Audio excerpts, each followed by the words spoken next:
हाय सगळ्यांना, good morning. तर अगं वातावरण किती छान आहे गावात. असं वाटतंय गार्डनमध्येच आलं आहे. इथं तर हे लिंबाचं नाही, गार्डनमध्ये आल्याने वाटतंय का नाही. आपल्या जीवाला गार्डनच समजायचं. लयच भारी झालं बरं का वातावरण. बघा लय मस्त झालंय वातावरण. तर आज उशीर झाला हेडव बनवायला. जरा तब्येत बी ठीक नाही, डोकं हे दुखतंय. दवाखान्यात जाऊन आली. बानूला बी गोळ्या आणल्या, असावा शिल्लक ना म्हणून. तर भरपूर जणांना काल बानूचा हेडव आवडला बरं का. भरपूर जणांनी गुलाबाचं फुल पाठवलं, दिल पाठवलं अन्वीसाठी. लय भारी वाटलं. अशाच कमेंट करत जावं. कसं आहे माहिती आहे का, तुम्ही तर मला आधार म्हणजे हिम्मत तर दिली तर मी काहीतरी करू शकेल. म्हणजे हिम्मत तर मी अजून तोडलेली नाही, तोडायची पण नाही मला. का कुणाच्या जीवावर तोडणार आहे? नवरा आहे म्हणून तोडावा का कोण आहे म्हणून तोडावा? तर आपल्या जीवाला असं समजायचं, दोन पोरी आहेत त्या, तीच नवरा आहेत आपलं. मग कसं असतं माहिती आहे का भाऊ बहिणीला, तुम्ही तर म्हणजे मला म्हणलात का नाही ताई तू पुढं आहे, आम्ही तुझ्या पाठीशी आहे, आमचा आशीर्वाद आहे. मला लय भारी वाटेल. आणि खास करून बानूसाठी तर मला लय आनंद वाटतो बरं का. बानूचा हेडा टाकायला पण रोजच टाकायचा, तेच रोजच कधीतरी जरा बरं वाटतं नाही का. नाही तर तुम्ही मला म्हणसान की घरीच असते ना, असं नाही. मला परवानगी नाही तिथं हेडं बनवायला, म्हणून त्यामुळं आम्ही नाही बनवू शकत. तर जायचं आहे आज बी कामाला. 9ला तर टच व्हावं लागतंय ना, 9ला जावं लागतंय. हात बी अवघडतोय दुनियाचा बाय. एक तरी कुठं ना आहे का बाईच्या जीवनाला बरं का. आणि बाईसारखं ना संसार कोणच करू शकत नाही. बायांसारखं संसार कोणच करू शकत नाही. कोण म्हणलं का नाही. आणि लेकरं झाल्यावर तर पूर्ण बाय गळटून जाते बरं का. का माहिती आहे का, कारण तिच्या मागं जबाबदाऱ्या वाढलेल्या असतात. लेकरांना खाणं पिणं, आंघोळ्या पाणी तेल ही सगळं वाढतं असं. म्हणून मला असं वाटतं बरं का, कुणीही घाण कमेंट करत जाऊ नका. आपलं चांगलं बोलत जावं. देवाने आपल्याला चांगलं तोंड दिले तर चांगलं बोलायचं. मला भरपूर असे फोन येतात बरं का, ताई तुला वाईट बोलतात घरचे पण, म्हणजे पाहुणे रावळे पण म्हणतात. तर मी म्हणत असते, भुकणारे कुत्री भुकत असतात, आपण पुढं चालायचं. ते गाणं आहे की, जरा भुकायचं आहे काय ते, पुढं पुढं चालायचं आहे, मागं कुत्र्यांना बिस्किट टाकायचं, असं काहीतरी आहे बाय गाणं. मला नाही येत म्हणायला.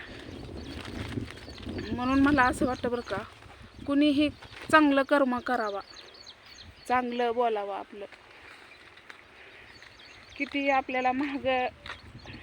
एक आई म्हणून कर्तव्य सगळं पार पाडावं लागतंय. आई म्हणून भरपूर जणांचं असं म्हणणं आहे. आम्हाला राधाताईच्या इथं बनवा येत नाहीत का हेडं? येतात बनवायला. का माहिती आहे का, मला लाज वाटते. लेकरं असतात, कालवा असतंय, कोण काय बोलतं, मजाक ही. आता लेकरांच्या शाळा भरल्या तर आहेच आम्ही बनवूच, पण तवर तर लेकरांना सुट्ट्या आहे त्या, ही आहे त्या. आजपासनं का उद्यापासनं भरेल शाळा लेकरांची. नाही सोमवारपर्यंत, सोमवारी भरतील शाळा लेकरांच्या. शनिवार उद्या रविवार. तर म्हणलं चला आपण एक खेड्यावर तर बनवा म्हणलं. वातावरण खूप छान आहे म्हणलं. बरं सगळं हिरवं हिरवं बरं वाटतंय. आमच्या इथं 2 वर्ष पाऊस नाही पडला. गेल्या वर्षी पाऊस पडला, त्याच्या गेल्या वर्षी पडला होता, पण इतकं पाणी झालं. आणि गेल्या वर्षी पाऊस एकच पडला होता, त्याच्यावरच माणसांच्या ज्वारी आल्या का नंतर खाते ती. शेतकऱ्यांचं पण लय अवघड आहे. जर शेतात पिकलं तर आपण खाऊ शकतोय, जर शेतात नाहीच पिकलं तर कुठनं खाणार आपण? डाळ तर खाऊ शकत नाही. डाळीसुद्धा सगळं रानातच पिकत आहे. तर रानापासून आणि पाणी, मेन पाणीच आहे. पिकवायचं म्हणलं की आपल्याला म्हणजे माणूस जन्माला सुद्धा पाणीच लागतंय. पाण्यावर जीवन. तसंच ते तयार होतं त्याचं पण म्हणजे पाण्यावरच जीवन आहे असं आहे. लय अवघड आहे. म्हणतात ना कर्म करायचे पण चांगले करायचे. जे फळ त्याला मिळे. देव बोले चांगले कर्म करे असं. म्हणजे मी म्हाताऱ्या बायांचं ऐकलंय. पाची बोटांनी म्हणजे मान्य आहे, पाची बोटं सारखी नाही ती मान्य आहे मला, पण आपल्या हातात असतंय ना कर्म करायचे, चांगलं करायचं. आता बघा तुम्ही, आमच्या गावात एकच त्या बाईला एकच पोरगं. त्या पोराचं लग्न झालं नाही, काय नाही, राहिली. रेल्वेत कामाला होती, म्हणजे झाडून ही काढाय पुसाय ही झाडायला. तर ती बाई काल बाथरूमला गेली आणि तिकडंच मरून पडली. म्हणजे अटॅक आला तिला.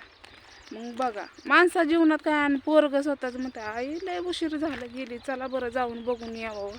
बघतंय तर आई पडली मरून. लय अवघड आहे. म्हणून चांगलं कर्म करायचे. कुणाचा आशीर्वाद लागतो, कुणाचा सराब लागतो. आणि माझं कसं आहे, राहिला सवाल माझ्या डोक्याला एवढं टेन्शन आहे, तरी पण मी तुम्हाला हसून हेडे बनवते. हां, एखाद्या बारीला नाही सहन झालं तर मी म्हणजे शिव्या वगैरे देते. पण अशा कमेंट पण येतात म्हणून बोलावं लागतं भावा बहिणीनं. माझ्या भावा बहिणींना नाही आवडत बोललेलं घाण. ताई जाऊ दे, ते विषय सोडून नको बोलत जा. माझा हेडं बारकी लेकरं बघतात, म्हाताऱ्या बाया बघतात. मग ते माझ्या आई समान आहेत, बहिणी समान आहेत, भाऊ समान आहेत, लेकरा समान आहेत. तुम्हालाच असं काय गोष्ट माझ्यात दिसते काय माहिती. कधी मी हेड्याव चांगला बनवला तरी तुम्हाला प्रॉब्लेम आहे, वाईट बनवला तरी प्रॉब्लेम आहे. तर चला जाऊ द्या, बाय. वहिनीचा फोन आलाय.